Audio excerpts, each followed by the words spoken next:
surpresa aqui agora. E aí, pessoal do Bora Caquear, né? Hoje aconteceu uma emergência. A gente realmente ia falar sobre o clínico geral. Nós vamos falar, né, sobre a clínica médica hoje. E eu tínhamos convidado Tínhamos. um clínico da cidade, muito especial, que você sabe o nome, não pode dizer. Não pode dizer. E Isso é surpresa, viu? Surpresa, ele desmarcou faltando 3 horas, né? Mas eu pensei, pô, se é para falar sobre clínica médica, estamos aqui com um clínico que dispensa apresentações, um clínico que mudou realmente o sentimento de ser clínico na cidade. E Márcio, com esse plot twist, sem ele saber, mas hoje o entrevistado é você e a noite é sua, Márcio.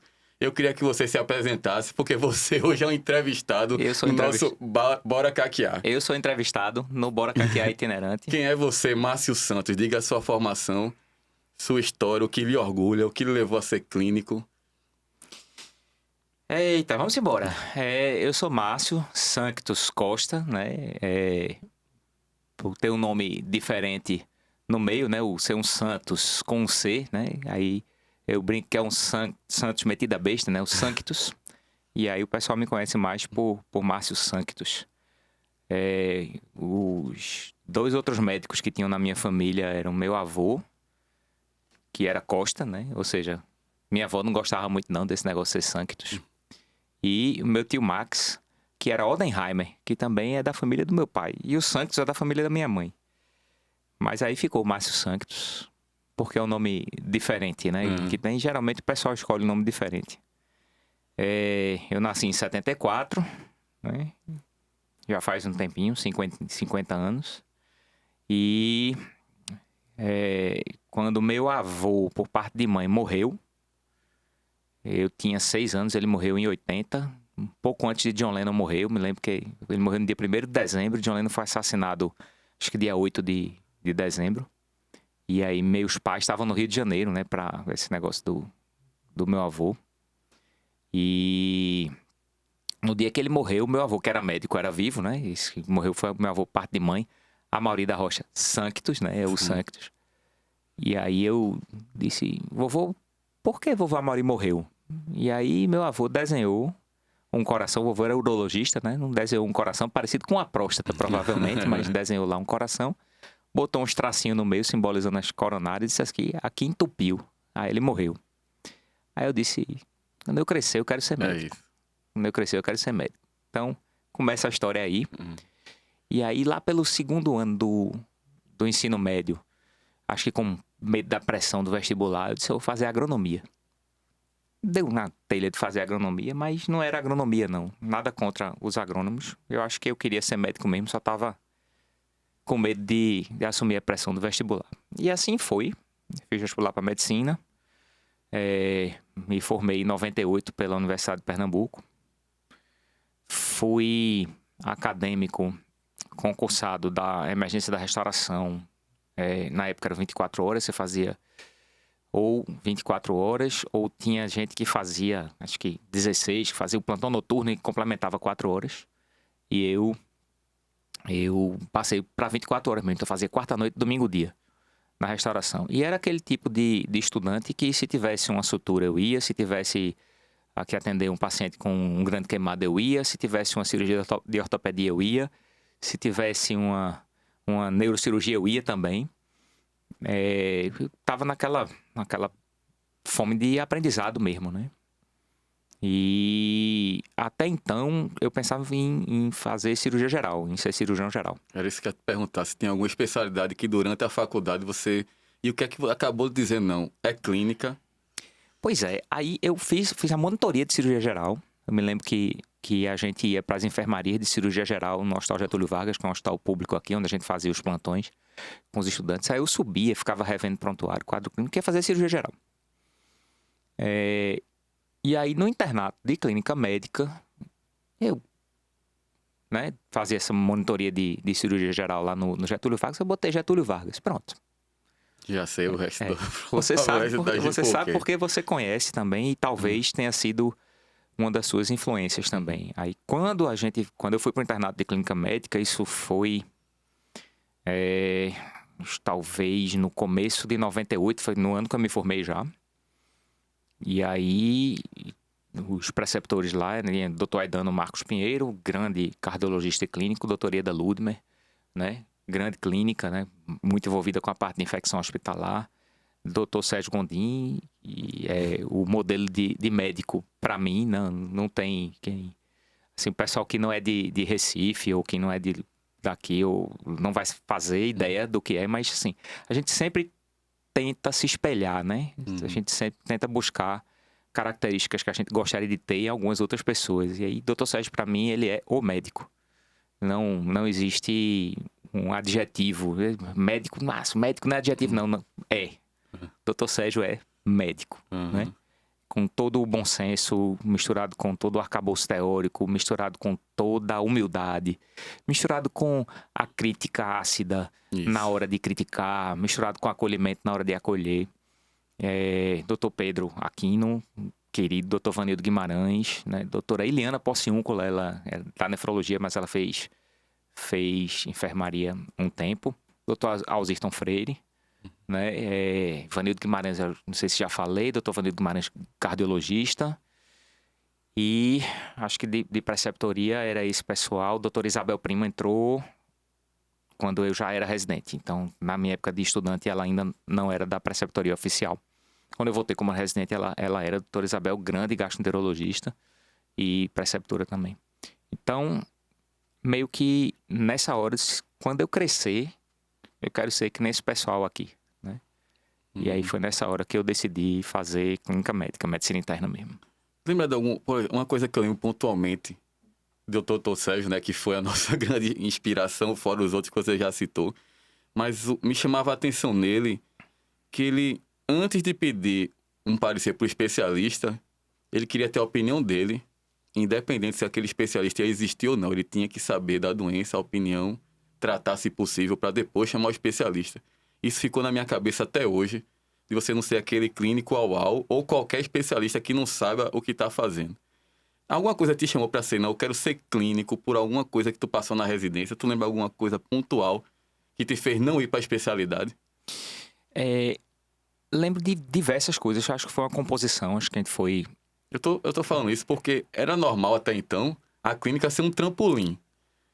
Talvez você tenha sido dos primeiros a... Rapaz, isso não é o trampolim, isso é simplesmente o mais importante. Então, você lembra alguma coisa? Me lembro de falar dessa coisa trampolim, depois de eu dizer como é que foi a minha jornada. Mas eu tinha dificuldade de escolher uma, com todo respeito, né? Esse é um podcast de medicina interna de clínica médica, com todo respeito, pessoal. Sub-especialidades, né? A gente ficava pensando, eu vou para uma sub, qual? Aí, e essa coisa de sub muito guiada por mercado. O que era bom mercadologicamente naquela época e tal. E eu não conseguia gostar mais de uma ou menos da outra. O que botasse para eu estudar, eu me interessava, eu gostava de estudar. Tanto é que, quando terminou, eu via meus colegas de residência, a turma de residência no Getúlio Vargas, na época eram 8 residentes, eu e mais 7. Eu vi meus colegas de residência resolutos. Não, eu vou fazer gastroenterologia. Não, eu vou fazer endocrinologia. Eu vou fazer cardiologia. E eu, rapaz, não sei não. E aí eu fiz prova na época aqui em Recife. A gente fazia prova para o Hospital das Clínicas, como atualmente está sendo, né? Separou novamente, porque junta, separa.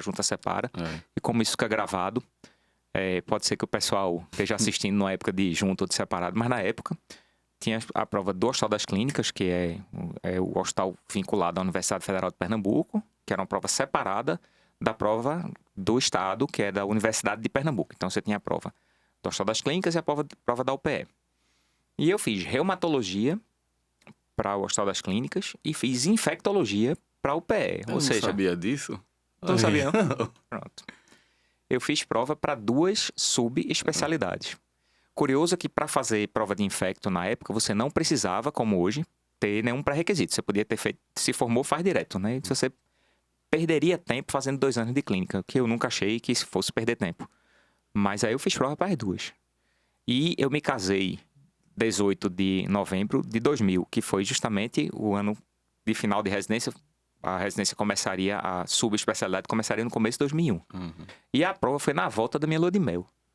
A prova do HC, né, do Hospital das Clínicas, foi na volta da minha lua de mel. Eu me lembro chegando, eu fui para Fernando de Noronha, meu amigo, é sol, viu? Eu me lembro eu chegando, todo de sol, não sei o que, pra fazer prova, a turma lá, com aquele verde característico de que a gente tá estudando pra prova. Então, a minha sorte é sorte, né? É sorte. Nunca é só sorte, mas é sorte também. A minha sorte foi que eu passei nas duas.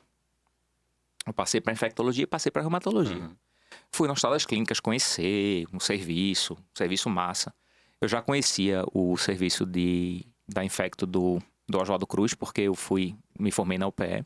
Também um serviço massa, conheci os preceptores. Mas aí eu não consegui escolher, não. E aí eu tomei a decisão de ficar, entre muitas aspas, só clínico. Vamos falar muito sobre isso. Mas aí origem, né? Márcio e origens. Márcio, você já deve ter formado, pelas minhas contas aí, uns 20 a 24 turmas de residência. São 20 anos formando residentes. Então você viu muita coisa. Tem algo que você mudaria na formação? O que é que você viu que, nesse tempo, você vivenciou? Talvez você fizesse diferente. Eu acho que só essa pergunta ia merecer só um caqueado específico, né? O que é que eu faria diferente? Eu costumo dizer isso hoje ainda, né? Então não sei se é uma coisa diferente. Eu gosto de dizer aos estudantes de medicina e os residentes que ainda têm paciência para ouvir, porque você vai ouvir uma vez, ouve duas, ouve três, né? E quando você ouve pela milésima vez, você não tem mais paciência para mais falando essa mesma coisa, não. Mas o aprendizado na residência, ele é um aprendizado que é teórico e ele é um aprendizado que é prático. Ele mistura os dois mundos, né? Do aprendizado teórico-prático. O aprendizado teórico, ele ficou muito mais disponível. Eu não vou dizer fácil, porque não é fácil. Nunca né? é fácil. Até pela quantidade aí, você está se perdendo. Pois é. É uma estranha facilidade que é difícil. Pois é. A quantidade de informação que está aí posta faz essa disponibilidade ser uma faca de dois gumes, né? A informação está muito disponível, está no bolso, você está aí com a informação na sua mão, né? E ao mesmo tempo é muita informação. E aí você tem que escolher a informação certa, porque senão a informação errada vai lhe guiar para uma conclusão que talvez não seja bom. Mas é baseado na informação teórica, que hoje está diferente. A informação é muito mais disponível, porém, talvez seja mais dispendioso você encontrar a informação certa. Dispendioso no sentido de tempo. Mas a formação prática, ela continua dependendo do paciente. E aí o que eu gosto de dizer aos estudantes, eu faço a brincadeira, o paciente chama vocês de... Aí o estudante, chama de quê? Aí diz, doutor, pronto. Seja, né?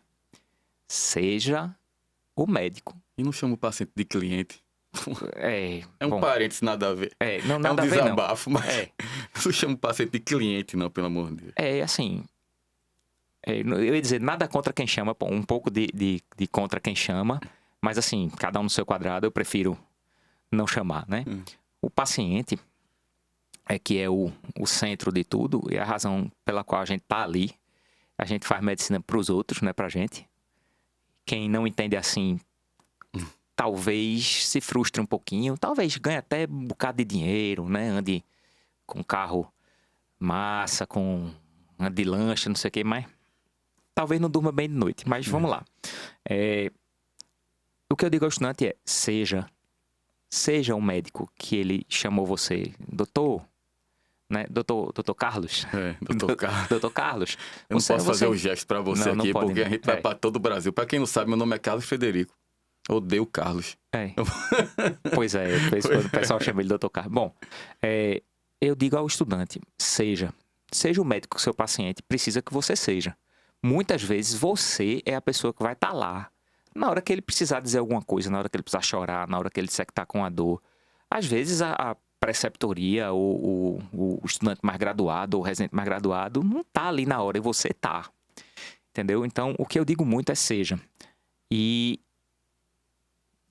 o que é que mudou? Com o foco nas disponibilidades e nas tecnologias e na facilidade, que é uma coisa que a gente está fazendo aqui agora, né? De você assistir outra pessoa falando sobre, eu acho que a gente corre o risco ou está no processo de perder um pouquinho essa construção. Perfeito. Isso vai entrar na minha outra questão, você já vai emendar, porque era exatamente isso. Pois é. É o médico de hoje, da era digital, Márcio. Então, o que é que a gente está vendo? Eles se formam, entram na residência, com 1 ou 2 anos, com essa facilidade de exposição, como a gente está aqui, já viram especialistas, se expõem para uma população que não os conhece, não sabe realmente o grau de expertise, não sabe nem o contato que tiveram com o paciente, qual foi a formação. E aí? Qual o seu posicionamento, Márcio? Qual sua dica para quem está indo por esse caminho, que teoricamente seria o da riqueza fácil, de ficar famoso rápido? Como lidar com isso, com essa geração? É uma geração diferente, a gente não tem como negar. Isso aí. Mas como lidar com isso? Uma reflexão que eu tenho feito é, assim, com você, inclusive, algumas conversas que a gente tem sobre a vida. É bom, em vez de se fosse água, fosse outra coisa, mas não pode não, né? Tô dirigindo. Vou botar um salzinho. Se você Aí. tivesse hoje 25 anos começando, como seria teu comportamento, mas como seria o meu? Eu acho que eu ia ter... Bom, mas deixa eu filosofar antes e depois você fala... Tem o trampolim e o sal, já tem 2 coisas pra falar depois. A reflexão que eu faço é o seguinte. Veja, não tem só um lado ruim, não. Sabe? Porque a gente é um pouco mais antigo. Tem logo aquele negócio, A gente né? tem a tendência de dizer assim, esse pessoal de hoje só quer saber disso, só quer saber de exposição, só quer saber de rede social. Rapaz, assim que as coisas... Talvez nossos professores também falaram alguma coisa parecida com a nossa Exato. geração. Então, a reflexão que eu faço é tentar absorver, que no final das contas a gente tá fazendo isso aqui, né? Tentar absorver o que é de positivo dessa super exposição e tentar servir, de certa forma, de norte, nem que seja um norte ético, ninguém quer ser norte ético, né? Mas um marco teórico, filosófico. Pronto, melhorou. Um norte teórico, filosófico ali do que é, em teoria, o que é certo. Né? Não tem problema nenhum você estar em rede social. Eu acho que hoje os pacientes eles vão olhar a quantidade de seguidor que o médico tem. Não adianta a gente dizer que isso não necessariamente diz que o médico é mais adequado ou menos adequado para aquela situação. É assim que é. E nem todo paciente mais jovem é pior do que um mais sênior, né? A gente tá meio que generalizando aqui, o mas... O médico também, o médico, o paciente, enfim. Então, assim, eu faço essa reflexão. Assim, tem coisa boa que vem com essa nova geração. Talvez não seja o modelo ideal, porque ninguém muito novo, ele vai ter expertise, isso é óbvio, né? Isso existe uma curva de aprendizado. Pois é, mas tem mais acesso à informação. Então aí, novamente, a informação está mais facilmente disponível, né? Aí qual informação realmente... a grande dificuldade que você tem quando você vai pesquisar alguma coisa hoje na internet, que não seja da sua área específica, você é um excelente clínico, é cardiologista, você no instante sabe aonde você vai pesquisar as coisas, você sabe quais são as melhores fontes de informação. Mas se você for pesquisar uma receita de bolo, meu amigo, você vai ter receita de bolo ruim, viu? É verdade. E você não tem como filtrar isso. Mas pegando o bolo, mas você só faz o bolo fazendo, né?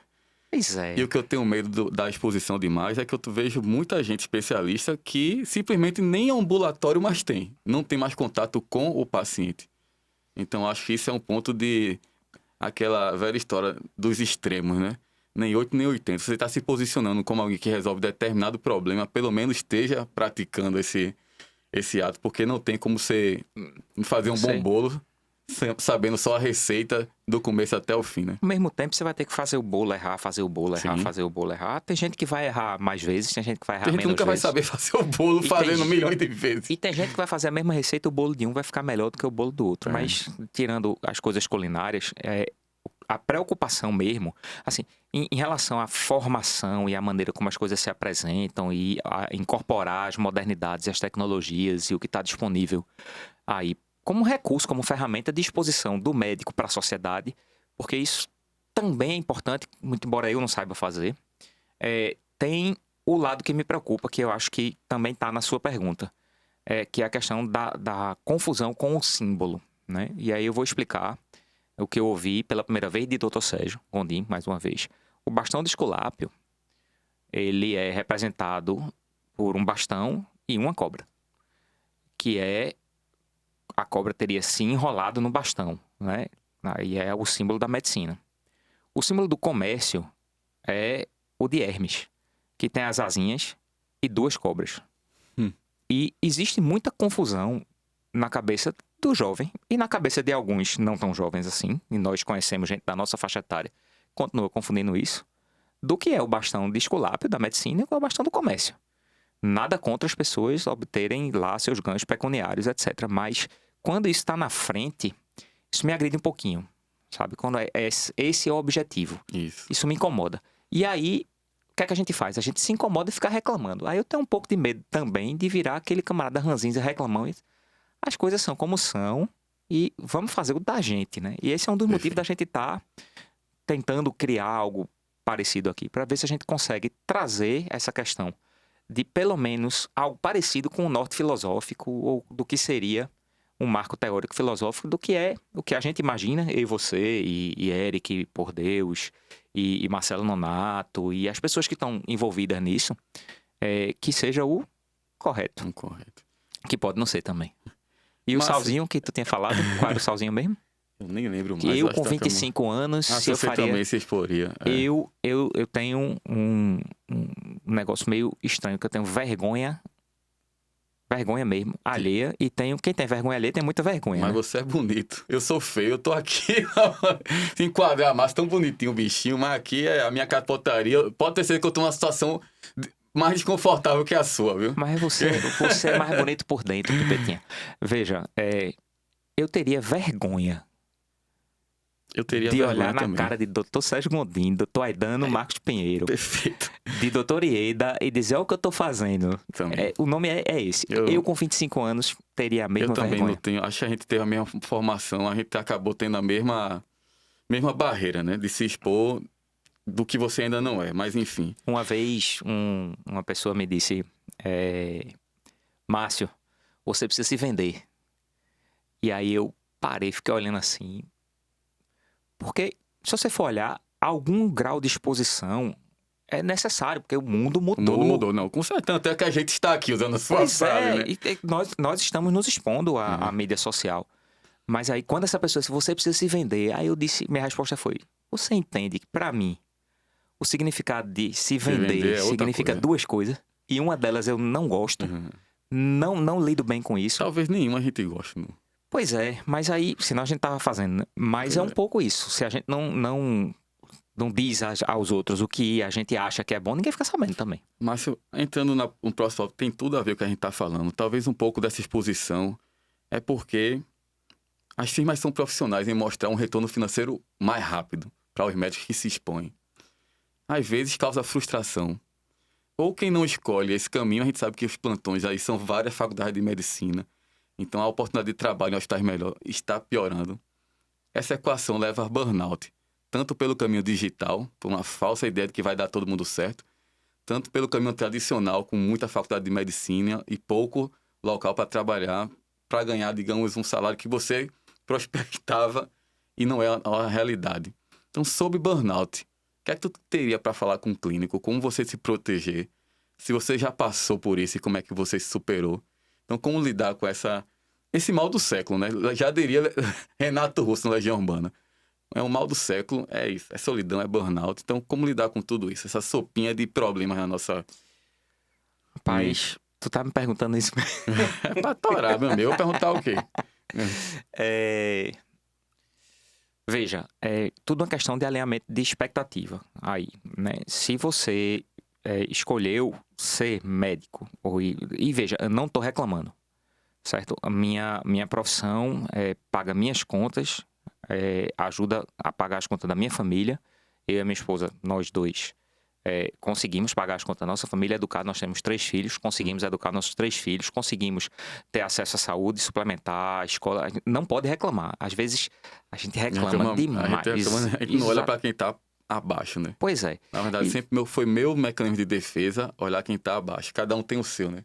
Pois é. Então, tenho certeza que a nossa vida é muito privilegiada. Pois é. Então, assim, dentro de um monte de privilegiado, né? Aí, o que é que a gente... Alinhamento de expectativa. Se você fez área de saúde, medicina, porque você quer ganhar dinheiro, motivo errado, né? Motivo errado. Você pode até ganhar dinheiro, né? Mas motivo errado, porque não necessariamente isso vai acontecer, né?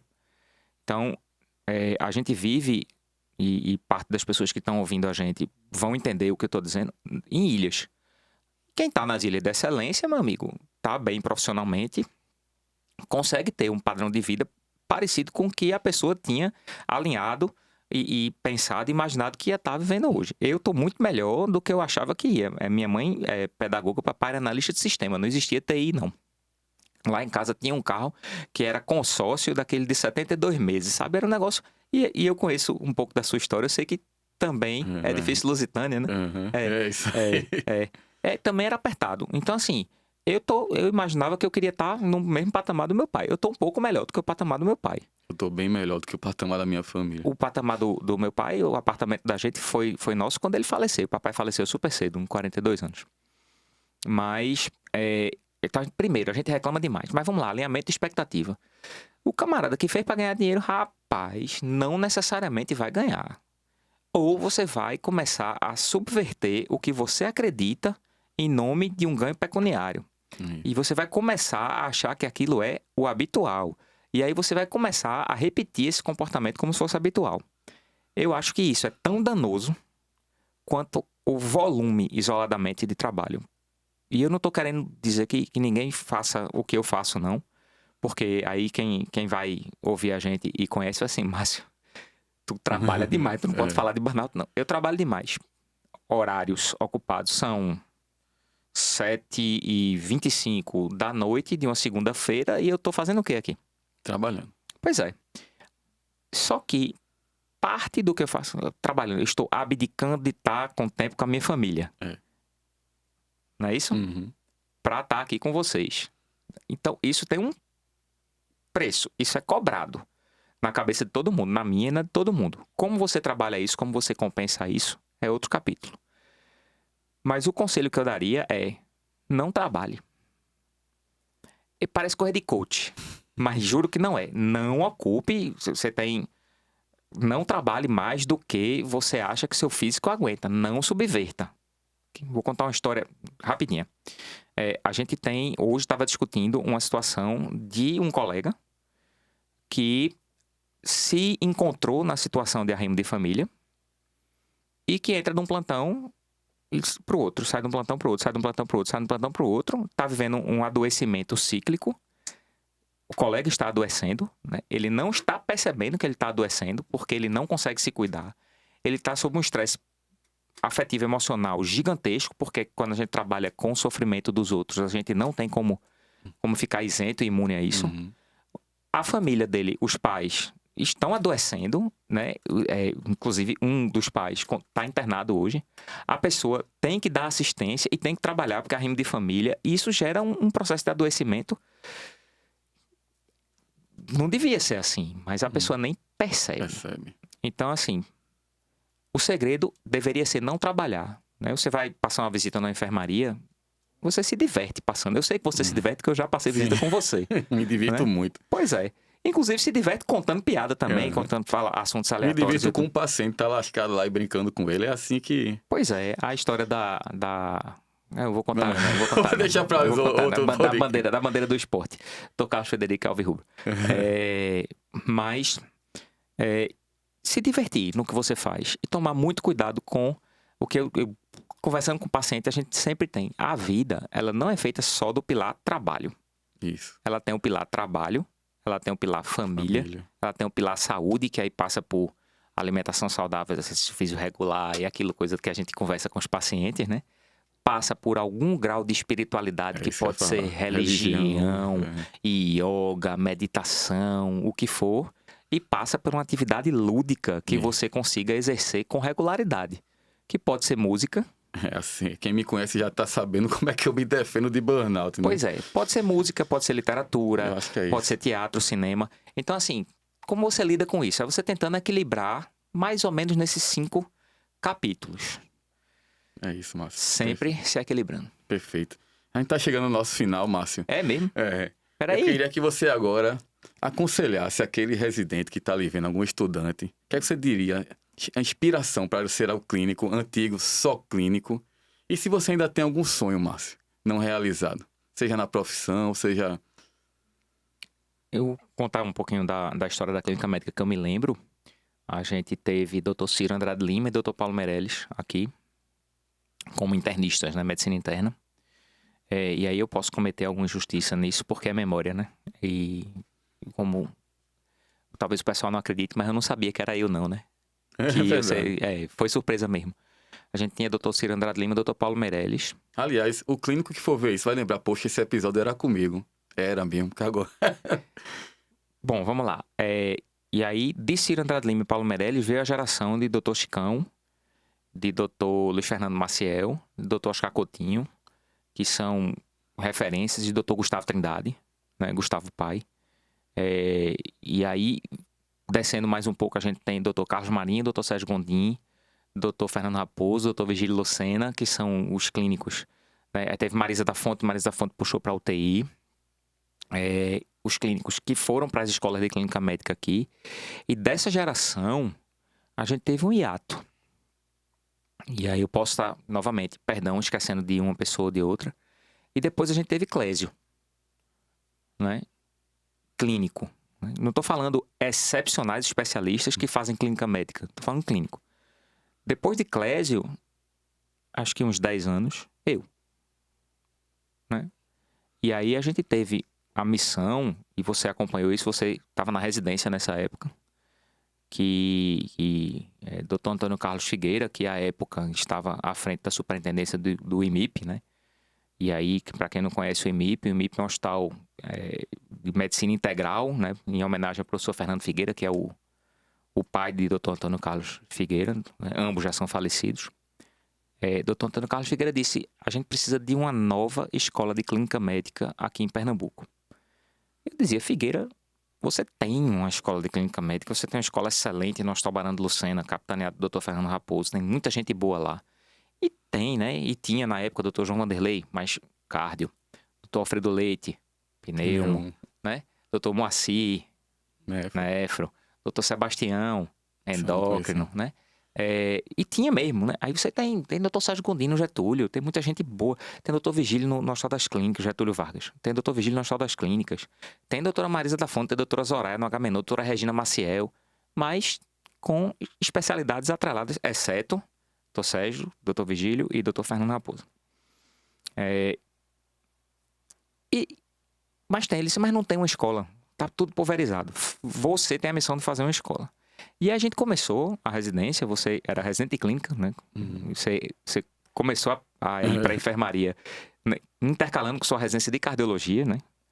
E de lá para cá, a gente começou, na terceira turma de residência saiu um egresso da residência que se interessou para fazer clínica médica, Tasso Salamé, né? Terceira turma, salvo engano. E em sequência, André Ferreira, em sequência, Flávio Pacheco, Felipe Portela. E aí veio uma escola de clínica médica no IMIP. E no Real Hospital Português de Beneficência em Pernambuco, aqui, a gente fez uma segunda escola. Com egressos, né? Então, a gente começou a ter uma R3 de clínica médica. A Sociedade Pernambucana de Clínica Médica foi renascida pelas mãos do Dr. Marcos Filando, Dr. Flávio Pacheco, Dr. Gustavo Miranda, Dr. Jorge Carvalho. Foi renascida a sociedade. Então, foi feita uma nova escola de clínica médica. Com meu aniversário de 44 anos, pré-pandemia, eu tomei uma garrafa de vinho e eu disse no discurso lá que eu já posso morrer já. Né? É verdade. Você perguntou, você tem um sonho ainda, né? Eu posso morrer. E aí veio a pandemia. E eu descobri que posso não, né? Sou um cara realizado, sou, né? Profissionalmente, acho que eu construí um bocado de coisa que tá de boa, tá? Tô feliz com isso. Tem muito mais coisa para construir. Isso. Tem muito mais coisa para fazer, sabe? Precisa. Não pode deixar agora que o negócio tá... Aí vou usar Dom Helder Câmara, né? E posso errar as palavras também, porque é de cabeça. Isso aqui é uma bênção, o cara começar bem. É uma bênção muito maior o cara continuar bem. E é a bênção das bênçãos terminar bem. Então, meu sonho, minha expectativa é caminhar para terminar bem essa história. E eu espero que isso aqui, que a gente tenha um projeto, que isso aqui possa ajudar a gente aí, essa escola de clínica médica em Pernambuco, a continuar e a terminar bem. E aí, a homenagem a Dr. Sérgio. É isso aí. Sempre. Um brinde a Dr. Sérgio, mas um brinde a Dr. Márcio. Assim, eu como residente, a gente tem, na verdade, como clínico geral, a gente só tem a lhe agradecer, Márcio, sinceramente. Você sabe que você é uma inspiração para mim. Tu é meu amigo, sou não meu vale? amigo, mas fui residente. A gente realmente reconhece em você a pessoa que, na era moderna da clínica médica, deu início a isso tudo. Você é um clínico raiz. Você fez as pessoas dizerem, se orgulharem que é clínico. Isso é muito difícil, não é? Eu, às vezes, fico pensando, pô, talvez eu nem tivesse que fazer cardio, mas aí outra história porque eu fiz cardio, mas você realmente tá de parabéns. Eu tenho certeza que todo mundo do português, do Getúlio Vargas, todo mundo em casa que vai ver isso. Tem uma outra escola de clínica médica agora, no Hospital Esperança Recife. Que estamos lá, né? Estamos lá. Mas muito obrigado. Obrigado a vocês que acompanharam esse podcast. Espero que tenha sido inspirador. E viva a clínica médica, viva a Márcio Santos e por mais Márcio Santos que venham aí nos engrandecer. Obrigado, viu, Márcio? Obrigado a vocês aí. Pelas palavras. Até mais. Até mais.